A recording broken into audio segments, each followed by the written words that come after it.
सद्गुरु महाराज का अमृतोपदेश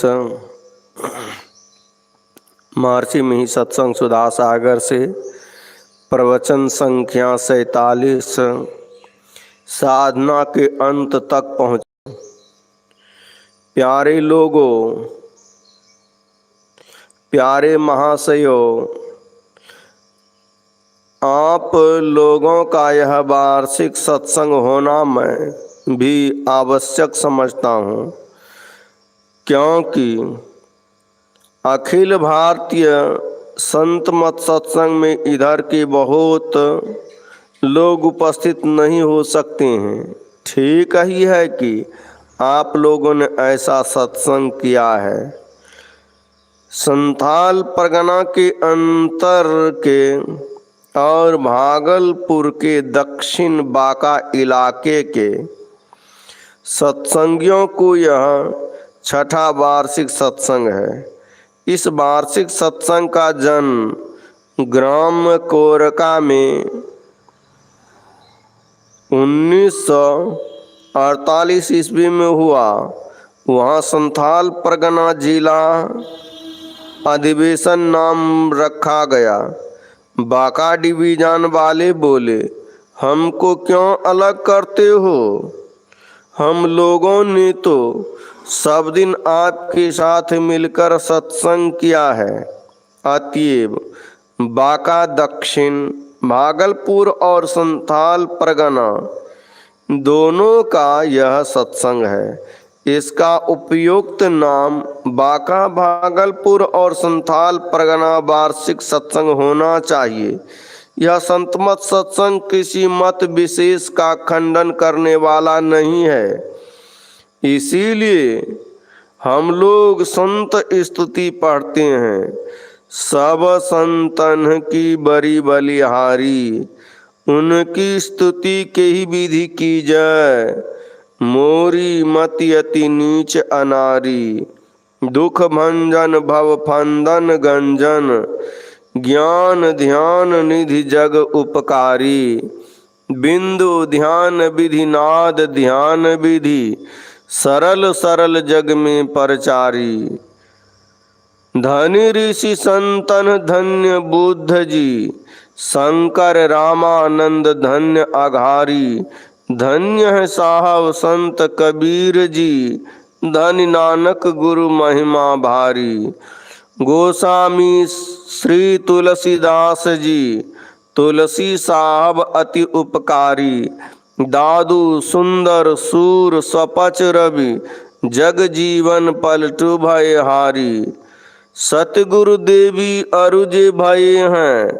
होंगे सब चरणन सिरधारी, भजत हैं मिहि धन्य धन्य कही। गही संत पद आशा सारी, किसी संत को हे मत समझो। किसी एक संत के नाम पर पंथ का नाम रखकर उस पर श्रद्धा रखनी और दूसरे को नीचा दबाना, ये समझना उचित नहीं। कोई राम, कोई ब्रह्म, कोई अल्लाह या खुदा कहता है। इस प्रकार किसी एक नाम से कोई ईश्वर को पुकारता है तो वह काम नहीं। ईश्वर, गॉड, खुदा आदि कहकर यदि कोई उसी को दूसरे शब्द से संकेत करता है तो वह भी आस्तिक है। जैसे महात्मा बुद्ध, उन्होंने ईश्वर है या नहीं इस पर कुछ नहीं कहा, किंतु सदाचार का पालन करने, ध्यानाभ्यास करने और नाम रूपातीत अर्थात जो ग्रहण करने की शिक्षा दी। वे ईश्वर नहीं कहकर नाम रूपातीत तत्व को बताते हैं। तो मेरी समझ में वे भी उसी ईश्वर का संकेत करते हैं, जिसके लिए और संतों ने कहा है, संतों के विचारा अनुकूल मूल तत्व में कुछ भेद नहीं। जो प्रत्यक्ष संत हैं उनका आदर करो। यदि किसी की तारीफ नहीं कर सको तो उसकी निंदा भी मत करो। तटस्थ रहो, निंदा स्तुति दोनों से अलग रहो।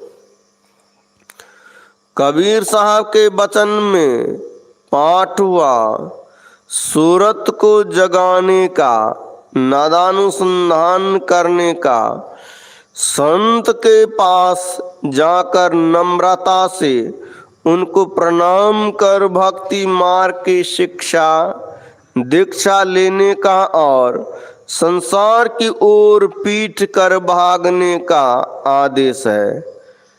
उनके वचन में सूरत जीवात्मा के लिए प्रयोग हुआ है। सूरत उनका पारिभाषिक शब्द है और संतों ने भी सूरत का प्रयोग कबीर साहब के अर्थ में ही किया है। सूरत का अर्थ केवल ख्याल ही नहीं है। आदि सूरत सतपुरुष से आई, जीव सोहंग बोलिए सोताई।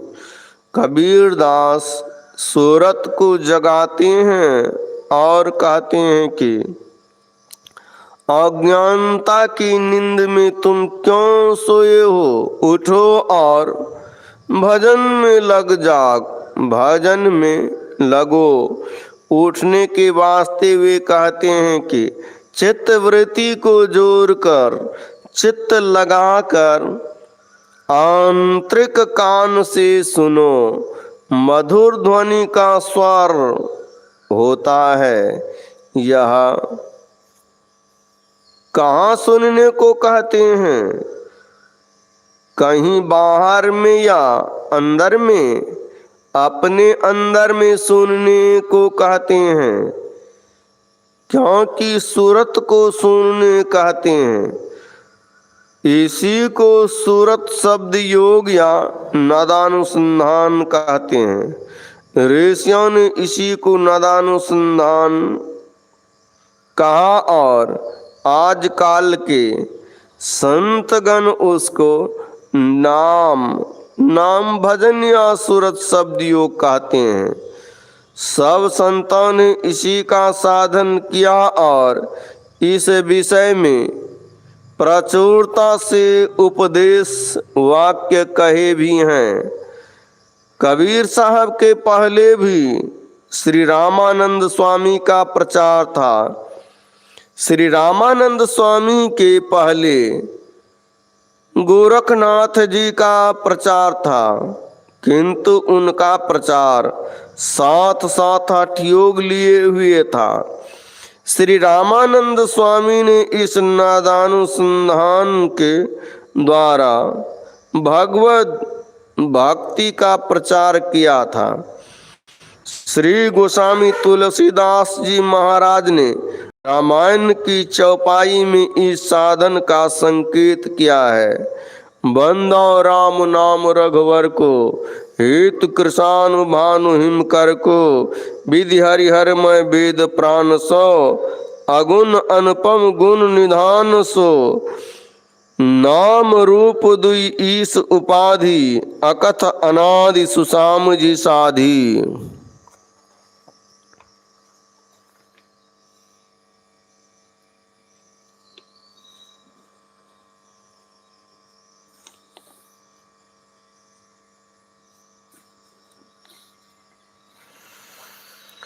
निर्गुण और अकथ अनादि राम नाम वर्णात्मक नहीं, ध्वन्यात्मक ही हो सकता है।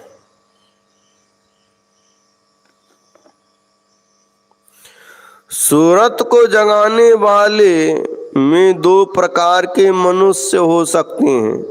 एक वह जो देख सुन सकते हैं और दूसरे वह जो केवल सुन सकते हैं।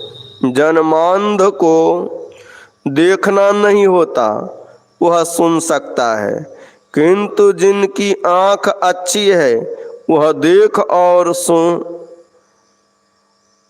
सुन सकते हैं। यह अच्छा है जहाँ कि देखना सुनना दोनों हो सकते हैं, लेकिन नहीं देखने वाले नहीं देखता है, केवल सुनता है। यदि आप अपने अंदर देखना चाहो तो बाहर देखना बंद करो। यदि आंख बंद कर लो तो बाहर देखना नहीं होगा। बाहर देखना बंद होने से और भीतर देखने से अंधकार मालूम होगा। ऐसा सबको होता है। इस देखने में कुछ देखना नहीं होता है, किंतु सुनना चाहो तो अंदर में कुछ सुन सकते हो। सूरत अंधकार में है और सुन भी सकती है। इसको जगना कहो तो जगना है, किंतु देखा नहीं है, सुनता है। देखता नहीं है, सुनता है। दूसरा वह है जो अंतः प्रकाश में अपनी सूरत को ले गया है। वह देखता और सुनता दोनों है।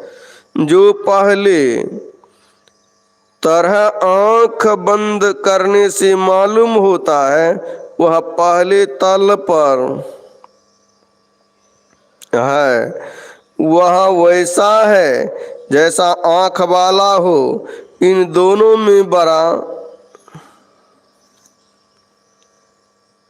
जो प्रकाश में जाकर देखता सुनता है वह है जो आंख वाला हो। इन दोनों में बड़ा फर्क है। देखने और सुनने वाला ऊंचे में है, केवल सुनने वाला नीचे में है। साधन के अंदर देखो भी और सुनो भी। जगना ठीक है, यह प्रातः काल है। आप जगे हुए हैं ही। थोड़ी देर पहले आप सोए थे। सोए में कभी स्वप्न भी देखते होंगे। दिन रात में कुछ काल जगे रहते हैं, अल्प काल ही सोते हैं, फिर जगाते क्या हैं? तो ये कहते हैं अज्ञानता में पड़े हो, गोया सोए हो। ज्ञानहीन ज्ञान से ज्ञानी जन ज्ञान से समझा तो विचार से जो कर्म निर्णय हो जाए उसका साधन करो। फिर साधन के अंत तक पहुँचो, तब पूरा जगना होगा। इसी को श्रवण, मनन, निधिध्यासन और अनुभव ज्ञान कहा गया है। सुनो, विचारो, साधन करो और साधन के अंत तक पहुँचो। जो प्राप्त होना चाहिए प्राप्त हो गया, यह अनुभव ज्ञान है। सुनना श्रवण ज्ञान है, विचारना मनन ज्ञान है, अभ्यास करना निधिध्यासन ज्ञान है। श्रवण मनन का जगना अंधों का जगना है। जैसे अंधा जगता है किंतु कुछ देखता नहीं है। वाक्य ज्ञान अत्यंत निपुण भव पार न पावई कोई। निशिह गृह मध्य दीप की मातिन तम निवृत्त नहीं होई। गोस्वामी तुलसीदास जी।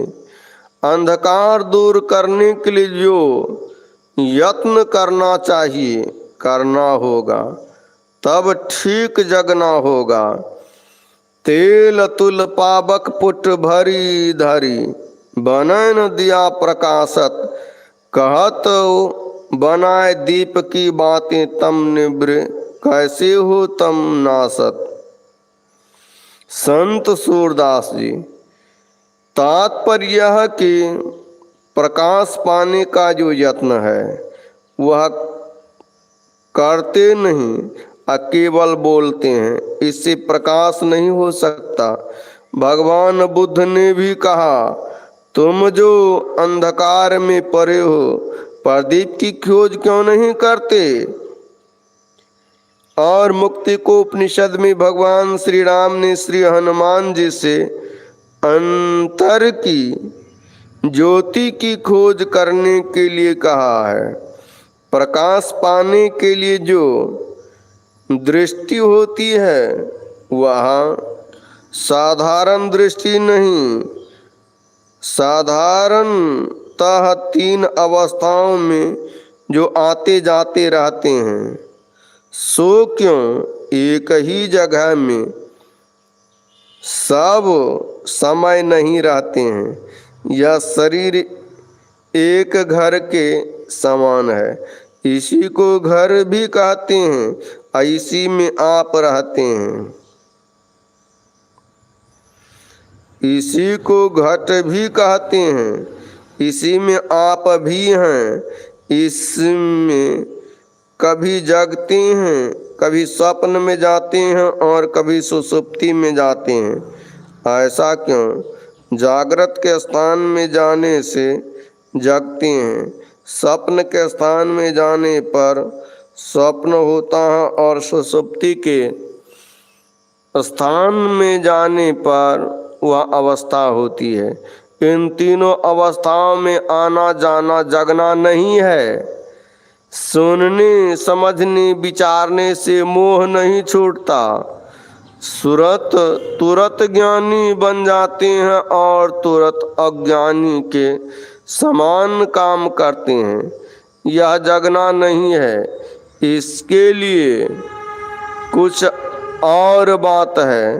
जागृत से स्वप्न में जाते समय आपकी शक्ति भीतर खींचती है, हाथ पैर कमजोर होते जाते हैं, शक्ति खींचकर उस स्थान में चली जाती है और स्वप्न में चले जाते हैं। जागृत स्थान आँख, स्वप्न का कंठ, सुषुप्ति का हृदय और तुर्य में मस्तक के ऊपर जाना होता है। भजन किया, अंतः प्रकाश पाया और आंतरिक नाद को सुना भी, यह जगना है। यह जगना बिना साधन के नहीं हो सकता। इसके लिए चाहिए कि 2 करजोरी से चरणन दे, भक्ति अचल बर मांगरी। किसी के यहाँ जाकर नम्र हो, उसको प्रणाम करो और जानो। अर्थात जानने के लिए गुरु चाहिए, उनसे जानो और करो। फिर कहा जगत पीठ दय भागरी, कहीं भी जाओ संसार रहेगा ही। धरती पर कहीं जाने से संसार की ओर पीठ नहीं हो सकती है। जब वह साधन के समय संसार के ज्ञान से रहित हो जाता है, इंद्रियों के ज्ञान से ऊपर रहता है, तब जगत की ओर पीठ देना होता है। उपनिषद में भी लिखा है, उठो जागो और ज्ञानी के पास जाकर ज्ञान प्राप्त करो। फिर बतलाया कि वह छुरे की धार के समान है। इस सूक्ष्म मार्ग पर पैर नहीं चलता, मन सूक्ष्म है। सूक्ष्म मार्ग पर मन चलेगा, मन का सिमटाव हो तब जा सकता है। फैलाव होने से सूक्ष्म पथ पर नहीं चल सकता। फैलाव से सिमटाव में आने के लिए ही भजन अभ्यास करना है, क्योंकि इसी भजन से परमात्म स्वरूप प्राप्त होता है। लोगों को डर नहीं होना चाहिए कि छुरे की धार पर चलना विकट काम है। हाँ, इस रास्ते पर चलना कठिन है, परंतु असंभव नहीं। जितने जो कोई बड़े हुए हैं वे सब इसी रास्ते पर चलकर, उस रास्ते पर चलकर किधर जाना होगा? परमात्मा की ओर। लोग संसार की ओर रहते हैं तो संसार की अस्थिरता में कभी शांत नहीं होते, सुखी नहीं होते, किंतु परमात्मा को पाने से सांसारिक कष्टों से वे छूट जाएंगे। परमात्मा को पाकर उस मिलन सुख में निमग्न हो जाएंगे। उपयुक्त मार्ग को केवल जानने से ही काम समाप्त नहीं होगा, जानना होगा और उसके अंत तक चलना होगा। इस रास्ता को जानिए और चलिए। यह रास्ता सबके अंदर एक तरह है। किसी दूसरे देश के रहने वाले हों या दूसरी जाति के हों, इस कारण से उसके लिए दूसरा रास्ता हो यह बात नहीं। सबके लिए एक ही रास्ता है, यह भी दृढ़ता से जानिए कि जो सदाचार पूर्वक रहता है और गुरु से युक्ति जानकर नित्य दृढ़ ध्यानाभ्यास करता है, वह अज्ञानता से छूटकर ब्रह्म को पाता है और पूर्ण रूप से जग कर ब्रह्मानंद में मग्न रहता है। श्री सद्गुरु महाराज की जय। यह प्रवचन बिहार राज्य के संथाल परगना जिला अंतर्गत ग्राम तेलू अब साहेबगंज में दिनांक 6/3/1953 ईस्वी को हुआ था। श्री सद्गुरु महाराज की जय।